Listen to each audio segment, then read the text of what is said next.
Hi மக்களே, வணக்கம். இன்றைக்கி நம்ம என்ன டிஷ் பார்க்க போகிறோன்னா பீட்ரூட் துருவி வச்சுருக்கோம். பீட்ரூட் வச்சு ஒரு பொரியல், சிம்பிளான ஒரு பொரியல் பண்ண போகிறோம். இதுக்கு ஒரு 2 பெரிய பீட்ரூட் துருவி வச்சுருக்கேன். ஒரு பெரிய வெங்காயம் பொடியாக அரிஞ்சு வச்சுக்கோங்க. இல்லைன்னா மீடியம் சைஸாக இருந்தால் 2 வெங்காயம், பச்சை மிளகா ஒரு 4 பச்சை மிளகா, கருவேப்பிலை.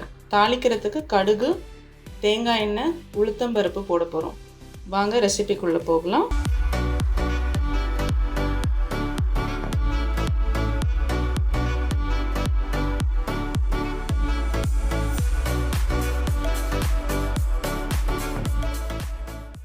வாங்க மக்களே, இப்போ நம்ம பீட்ரூட் பொரியல் செஞ்சிடலாம். கடாய் நல்லா சூடாயிடுச்சு. தேங்காய் எண்ணெய் ஊற்றிடலாம். தேங்காய் எண்ணெய் ஒரு 3 ஸ்பூன் ஊற்றிருக்கோம்.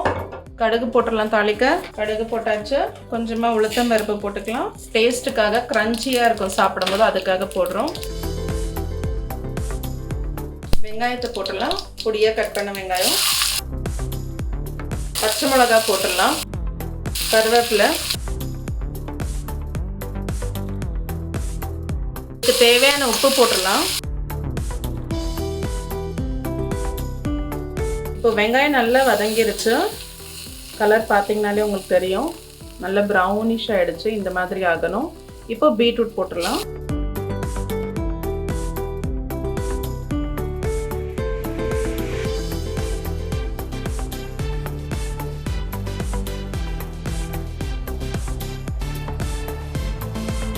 இப்போ இது ஸ்லோ ஃப்ளேமில் ஒரு 10 மினிட்ஸ் குக் பண்ணலாம். மூடி வச்சிடலாம். இந்த மாதிரி மூடி வச்சுட்டு ஒரு 15 மினிட்ஸ், ஒரு 10 மினிட்ஸ் அப்புறம் பார்க்கலாம். 10 மினிட்ஸ்லேயே குக் ஆகிடும். இப்போ 10 மினிட்ஸ் ஆகிடுச்சு. இதை ஓப்பன் பண்ணி பார்த்துடலாம்.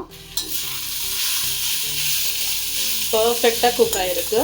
எவ்வளோ சாஃப்டாக வெந்திருக்குன்னு பாருங்கள். அவ்வளோதான், பீட்ரூட் பொரியல் ரெடி. இது ஒரு பவுலுக்கு ட்ரான்ஸ்ஃபர் பண்ணிடலாம். நீங்களும் இதே மாதிரி பீட்ரூட் பொரியல் செஞ்சு உங்கள் வீட்டில் அசத்துங்க. உங்கள் வேல்யூபிள் கமெண்ட்ஸ் அண்ட் ஃபீட்பேக் கண்டிப்பாக கொடுங்க. நெக்ஸ்ட் வீடியோவில் மீட் பண்ணுறேன். until then, see you. Ta-da!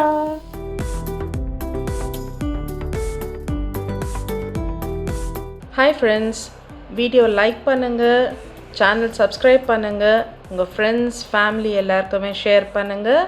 Thank you.